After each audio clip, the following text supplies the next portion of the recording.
दो तरह के फ्लैट होते हैं, एक लाइबिलिटी वाला फ्लैट होता है, एक एसेट वाला फ्लैट होता है। समझाता हूं। 90% लोग जो फ्लैट लेते हैं वो लाइबिलिटी वाला फ्लैट होता है। 90% लोग, आज आपकी आंखें खोल दूंगा अगर ध्यान से समझ गए मेरी बात तो। आसान भाषा में समझा रहा हूं, समझना। 90% लोग जो फ्लैट लेते हैं वो लाइबिलिटी फ्लैट होता है। आपकी जिंदगी खराब कर देगा वो फ्लैट, और खराब करता है।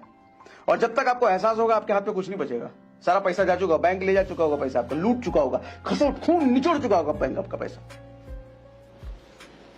देखो क्यों नहीं लेना चाहिए फ्लैट।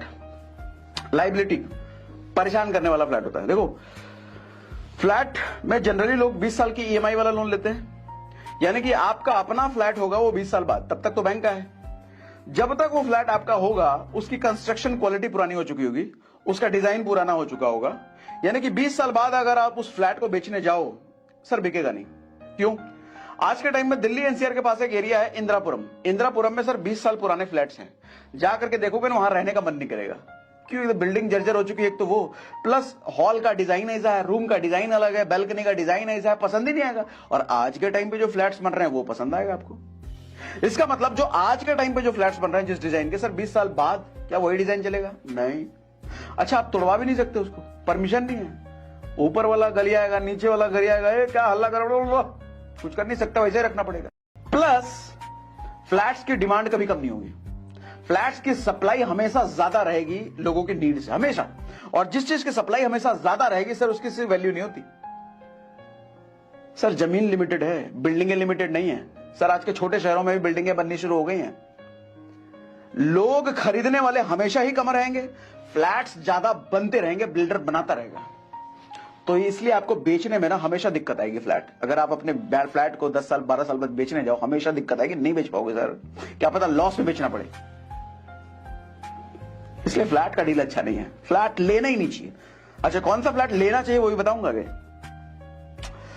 लोग नेक्स्ट जनरेशन के लिए घर लेते हैं और घर को फ्लैट समझ लेते हैं, फ्लैट को घर समझ लेते हैं, वो रहेगा नहीं नेक्स्ट जनरेशन तक।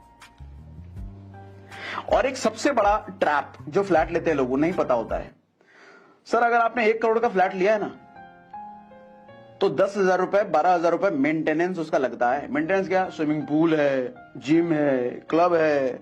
99% लोग कभी इस्तेमाल नहीं करते। शुरुआत के 10 दिन इस्तेमाल करते हैं, उसके बाद जिंदगी में कभी इस्तेमाल नहीं करते, लेकिन हर महीने देना पड़ेगा उसका, हर महीने देना पड़ेगा।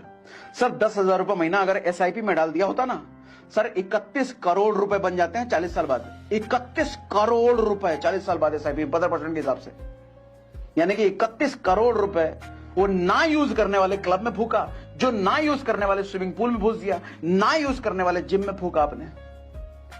सर कभी सोचा है ऐसे? इसलिए कब कहता हूं कभी फ्लैट लेना मत। अच्छा अब सुनो, कौन सा फ्लैट लेना चाहिए, ध्यान से सुनो, ये भी बताता हूं कौन सा फ्लैट लेना चाहिए, ये बताता हूं। सर फ्लैट वही लेना चाहिए जो आपको सालाना कम से कम 5% कमा के दे।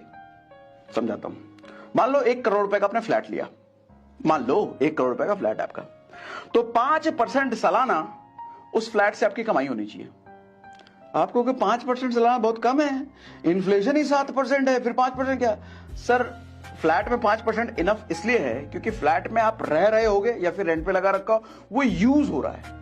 जैसे बहुत सारे एसेट होते हैं, जैसे गोल्ड को आप यूज नहीं कर सकते, वो रखा रहेगा, वो शेयर में लगा रखा है, उसको यूज थोड़ी कर रखा रहेगा वो। लेकिन फ्लैट प्रॉपर्टी ऐसी चीज है जिसको आप यूज करते हो। ठीक है, 5% क्यों मैं कह रहा हूं अच्छा है वो भी अभी बताता हूं, ध्यान सुनो। सर 1 करोड़ के फ्लैट पे 5% का मतलब हुआ 5 लाख रुपए सालाना आपको वहां से इंटरेस्ट आना चाहिए, मतलब कमाई आनी चाहिए।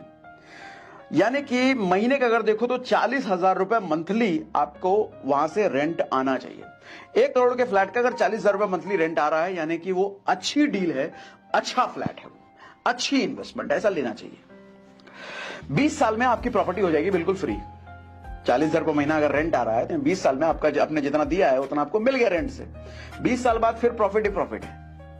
अब उस 40,000 रुपए रेंट वाले प्रॉपर्टी में आप खुद भी अगर रहते हो, कहीं और रहोगे तो आपको 40,000 रुपए पे करने की अगर हैसियत है, पे करना चाहते हो, उससे अच्छा अपने फ्लैट में रहते हो तो 40,000 की बचत है ना। तो बात एक ही हुआ, या तो रेंट ले लो या फिर रेंट कहीं देने से बचा लो, फायदे की डील है वो। ऐसा फ्लैट लेना चाहिए, ऐसा फ्लैट एसेट है जो आपको 20 साल में फ्री कर देगा। लेकिन 1 करोड़ का फ्लैट ले लिया, पता चले 10,000 रुपए रेंटल वैल्यू है, भैया ऐसा फ्लैट ना लेना, ना ना ना ना ना, उस सर का दर्द है, वो गरीब कर देगा, वो पैसा नहीं छोड़ लेगा वो, ऐसा ना। ठीक है। असली एसेट जो प्रॉपर्टी में होती है ना सर, जमीन होता है। जमीन एक ऐसी चीज है जो कि बढ़ेगी नहीं दुनिया में। भगवान ने जितना जमीन बना के दे दिया है उतना ही रहने वाला है। रत्ती भर भी जमीन आदमी बढ़ा नहीं सकता, चाहे अरबों खरबों रुपए डाल दो, रत्ती भर भी जमीन बढ़ाया नहीं जा सकता, भगवान ने दे रखा है। तो जमीन की वैल्यू हमेशा बढ़ती रहेगी। पॉपुलेशन बढ़ रहा है ना, सप्लाई हर दिन घट रही है, हर एवरी डे जमीन की सप्लाई घट रही है, एवरी डे पॉपुलेशन बढ़ रहा है, एवरी डे जमीन घट रहा है, एवरी डे पॉपुलेशन बढ़ रहा है। जब सप्लाई चीज की हर रोज घट रही है, इसका मतलब सर जंगल में भी जमीन है ना, उसकी भी वैल्यू बढ़ेगी, उसकी भी वैल्यू बढ़ेगी। या फिर अपना घर खरीदो विद जमीन, जमीन के साथ साथ अपना घर। 20 साल बाद कंस्ट्रक्शन पूरा ना हुआ, तोड़वा करके नया बना दो। कोई चिल्लाने भी नहीं आया, क्या ठोक ठाक करा रहे हो, क्यों तोड़वा रहे हो? अरे अपना घर है, तुम्हारे बाप का घर है, हम तोड़वाएंगे, कुछ भी करें, भागे से भगा दो उसको। फ्लैट भी नहीं कर सकते, ऊपर वाला चिल्लाएगा, नीचे वाला चिल्लाएगा।